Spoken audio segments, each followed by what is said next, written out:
Nita ma'am ध्यान के ऊपर चर्चा करेंगी आपसे। ध्यान से कैसे हम शारीरिक रूप से लाभान्वित होते हैं, यह भी एस्पेक्ट एक आयुष कॉन्फ्रेंस का देखा जाए। हमें तरह तरह की विधा, तरह तरह की चीज़ें देखने को मिली। अब ध्यान पर भी बात हो। मैं ठाकुर साहब को बताना चाहती हूँ कि मैं बिहार में door step delivery of health care project के लिए गई थी। पटना एम्स की विभागाध्यक्ष प्रज्ञा यादव उसकी इंचार्ज बनाई गई थी। उनको 2 करोड़ रुपया भी दिया गया था कि मुजफ्फरपुर में 2 गांवों में हर घर में स्वास्थ्य सुविधा पहुंच जाए। उसके लिए लैब और मैन पावर ट्रेनिंग वगैरह सबका इंतजाम किया गया और सब उन्होंने फेल कर दिया। और ठसक से बोलते हैं वहाँ पर जिन गांवों में हम गए वहाँ पे गांव में लोग बीमार हैं क्योंकि सिर्फ धान और गेहूँ उगा रहे हैं, मिलेट नहीं उगा रहे हैं, ऑर्गेनिक खेती नहीं कर रहे हैं, पेस्टिसाइड डाल रहे हैं। और मेरा गृह जिला था मैम, मेरा गृह जिला है मुजफ्फरपुर। इतना दुख होता है। और किसान की तबीयत खराब होती है तो 5-5, 7-7 लाख रुपया खर्च हो जाता है। आयुष्मान कार्ड किसी गरीब तक नहीं पहुंचा था। वहाँ पे मैंने उसका वीडियो बनाकर भी भेजा था मंत्री जी के लिए। वहाँ किसी गरीब तक आयुष्मान कार्ड नहीं है। गरीबों का इलाज का पैसा पता नहीं कौन गरीब उठा ले रहे हैं। हमें जिन जिन गाँव में काम करने का मौका मिला वहाँ किसी गरीब के पास कार्ड नहीं था। और पेस्टिसाइड कहते हैं कि 20 मिनट अगर आप सब्जी और फल अपना पानी में डाल लें तो भले ही कितना उसमें पेस्टिसाइड घुला हो, है ना, तो वो थोड़ा पानी में घुलनशील होते हैं ये जो कीटनाशक डाले जाते हैं। तो 20 मिनट अपने सब्जी और फलों को पानी में डाल के छोड़ दें किचन में खाने से पहले। उसके बाद उसको धोकर छील कर खाएँ तो ऑर्गेनिक बन जाता है। मतलब उसमें से पेस्टिसाइड थोड़ा कम हो जाता है। कीटनाशक वैसे तो कोशिश करनी चाहिए बिना कीटनाशक के ही अपने घर में ही अर्बन फार्मिंग का कॉन्सेप्ट भी शुरू करें। और जब इन जगहों पर मैं डोर स्टेप डिलीवरी और कम खर्च में स्वास्थ्य सुविधा हर घर तक पहुंचे का प्रोजेक्ट कर रही थी ICMR की फंडिंग से। मैं कैंसर विशेषज्ञ हूँ, MBBS और MD किया है मैंने। अभी इंटीग्रेटेड मैनेजमेंट ऑफ हेल्थ पर काम कर रही हूँ कि किस तरह से कम खर्च में लोगों को स्वास्थ्य सुविधा मिले।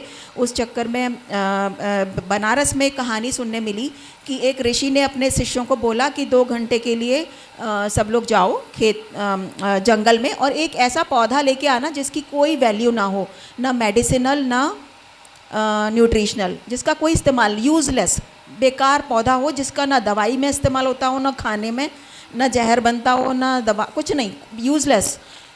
तो सारे शिष्य 1-1, 2-2 पौधा लेके लौटने लगे, लेकिन एक लौटा नहीं। 8 घंटे बाद जब वो आया तो खाली हाथ था, सिर झुकाए हुए। तो सारी क्लास ने उसका मजाक बनाया कि देखो आज तो ये फेल हो जाएगा, इसको कुछ नहीं मिला, ये गया काम से। लेकिन जब उनके टीचर आए उन्होंने कहा कि एक यही पर्सन पास हुआ है, बाकी सबको दोबारा सिलेबस पढ़ने की ज़रूरत है। तो मतलब ये सुनने के बाद समझ आया कि प्रकृति में जितना भी जिसको हम झाड़ खंखाड़ या खरपतवार या बेकार का पौधा समझ लेते थे, जंगली वंगली, उसमें भी इतनी दवाइयाँ छुपी हुई, ये हमारे सिलेबस में नहीं है। 11वीं में मैंने बॉटनी, 11वीं 12वीं में हमने बॉटनी पढ़ी थी और मेडिकल कॉलेज में भी हमने फार्माकोलॉजी पढ़ी, जिसमें हमें दवाइयों के मॉलिक्यूल के नाम पढ़ाए जाते हैं, उसका डोज, उसके साइड इफ़ेक्ट, उसका फार्माकोकाइनेटिक्स, डायनेमिक्स और कॉन्ट्राइंडिकेशन, इंडिकेशन। लेकिन वो किस प्लांट सोर्स से किस तरह से प्रोसेस होकर आया वो मॉलिक्यूल, ये पोर्शन हमारा सिलेबस में नहीं पढ़ाया जाता है। तो ये जानकारी जब मैंने एम्स में फार्माकोलॉजी के प्रोफेसर को दी कि हमें इतना लाइफ स्किल वाला, लाइफ के लिए यूज़फुल ज्ञान हमें स्कूल में और कॉलेज में क्यों नहीं पढ़ाया गया कि हर पौधे से कुछ दवाई बनती है, हर पौधे से कुछ खाने की चीज़ बनती है। वो हमें तो बॉटनी के नाम पे किस तरह से पत्ते अरेंज होते हैं, फूलों के अरेंजमेंट, 4 तरह के नाम, क्लासिफिकेशन, जिन लोगों ने बॉटनी और साइंस पढ़ी है ना, किसी को भी एक पौधे का मेडिसिनल वैल्यू हमें स्कूल कॉलेज के लेवल पर नहीं, जबकि वही काम की चीज़ थी, वही हमारे लाइफ में काम आने की चीज़ थी, वो हमारे सिलेबस में क्यों नहीं थी। तो डॉक्टर वेल पांड्या ने, एम्स के प्रोफेसर हैं, उन्होंने एक पुराना 1969 का एडिशन निकाला। बोले डॉक्टर साहब ये थी सिलेबस में, और ये कांग्रेस गवर्नमेंट के टाइम में विदेशी कंपनियों को रास्ता देने के लिए हमसे ये सारे सिलेबस में से हटा दिया गया, ये जो किस प्लांट से क्या क्या सोर्स बन के आया है। तो मेडिसिनल वैल्यू ऑफ प्लांट्स का पूरा सिलेबस में पढ़ाया जाता था बच्चों को। गुरुकुल में बच्चों, छोटे बच्चों को पढ़ा दिया जाता था कि मेड़ पर जो खरपतवार उग रही है उससे क्या क्या बीमारियां ठीक हो जाती हैं, खाल की, आँख की, दांत की दर्द की। तो अभी भी गाँव में जाते हैं तो जो बुज़ुर्ग रह गए हैं पुराने सिलेबस से पढ़े हुए, उनको सब जानकारी होती है कि किस पौधे को किस तरह से दवाई के रूप में इस्तेमाल करना है। उनको अस्पताल की ज़रूरत नहीं पड़ती, वो चलते फिरते खुद ही अस्पताल है। उनको पता है कि किस पौधे से, किस पेड़ से क्या इस्तेमाल करके हम अपनी सेहत ठीक रख सकते हैं। तो हमारे सिलेबस में ये कमी है।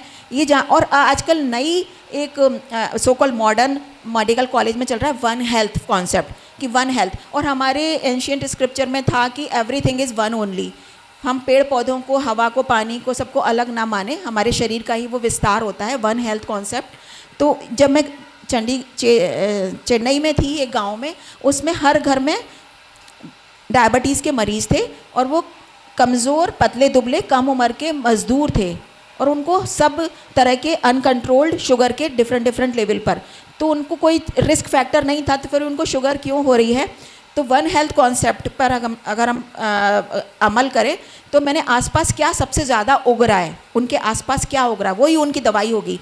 तो उनके सामने तालाब में कमल का फूल उग रहा था, जो हम कमल का फूल पूजा में चढ़ाते हैं। उसका पत्ता गूगल में आप फ़ोटो खींचें पौधे का और उसका बॉटेनिकल नाम सर्च करें और फिर उसका मेडिसिनल वैल्यू सर्च करें, तो उसकी पूरी की पूरी गूगल का ये फ़ायदा उठा सकते हैं कि पूरी की पूरी लिस्ट आ जाती है कि इस पौधे से ये दवाई बनती है। तो कमल का पत्ता was the medicine for diabetes. अगर वो कमल के पत्ते को पान की तरह चबा लेते तो उनकी जो डिफरेंट 6-6 हज़ार 7-7 हज़ार की दवाइयाँ सबके पास थीं। और उनसे पूछा कि आप को फ्री की आयुर्वेदिक दवाई मिलती है क्या, यहाँ पे सब जगह आयुष क्लिनिक है। तो उन्होंने कहा मिलती है, लेकिन हमारे डॉक्टर ने कहा है कि अगर वो दवाई खाई तो उनकी दवाई काम नहीं करेगी, इसलिए हम नहीं खाते। और हमारे डॉक्टर ने घी तेल खाने को मना किया है, तो हम घी तेल भी नहीं खाते। तो घी तेल के बिना जब वो चावल खाएंगे, आयुर्वेदिक खाएंगे नहीं, तो अनकंट्रोल्ड शुगर रहेगी ही, है ना। तब समझ आया। तो फिर मैंने उनको बोला भी कि आपके घर, आपके सामने जो कमल के पत्ते उग रहे हैं उसको पान की तरह चबा लीजिए आपका। पर शायद उनको समझ नहीं आया क्योंकि ये फ्री की चीज़ थी, अवेलेबल थी। उसके बाद मैंने आसपास जब भी आप देखो कि आसपास जो पौधे उग रहे हैं उसी से रिलेटेड बीमारियों वाले लोग आपको मिल जाएंगे। अभी मैम कह रही थी ना कि नर्वस सिस्टम के लिए, तो कॉम्प्रिहेंसिव होलिस्टिक हेल्थ के लिए मैं ज़्यादा नहीं बोलूँगी, non invasive non pharmacological approach की 545 विधियाँ हैं, जिसमें डिफरेंट तरीके से मसाज करके शरीर को स्वस्थ किया जा सकता है। अलग अलग तरह के तेलों से, बिना तेल के, नाक में तेल डालना, नाभि में तेल डालना सोते वक्त, है ना, ये सब तो है। अलग अलग तेलों से अलग अलग तरह की मसाज, लाइक मेरु चिकित्सा, ऑस्टियोपैथी, मर्म चिकित्सा, रखैनो चिकित्सा, क्रेनियोसैक्रल थेरेपी, इस तरह की थेरेपी 550 तरह की भी भारत में थी, जिसमें बिना दवाई और इंजेक्शन के मरीज़ को ठीक किया जाता था जोड़ों की बीमारी और नर्वस सिस्टम के लिए। तो वो अभी विलुप्त हो गई, और विदेशों में जहाँ जहाँ इसको ऑथेंटिकली प्रैक्टिस हो रही है उसको श्री रविशंकर जी ने टीचर्स बनाए हैं सिखाने के लिए। B7 साउथ एक्स 2 में ये सेंटर चलता है, जहाँ पर करीब 8 तरह की थेरेपीज़ अवेलेबल हैं इसमें से, और आर्ट ऑफ लिविंग के कोर्सेज भी अवेलेबल है, जिसमें सुदर्शन क्रिया, ध्यान, प्राणायाम हमें शरीर की ताकत को बढ़ाने के लिए, ऑक्सीजन लेवल अच्छा करके मानसिक और शारीरिक संतुलन के लिए सुदर्शन क्रिया, ध्यान, प्राणायाम भी सिखाया जाता है। So B7 South X2 is your center only whenever you feel like. Thank you.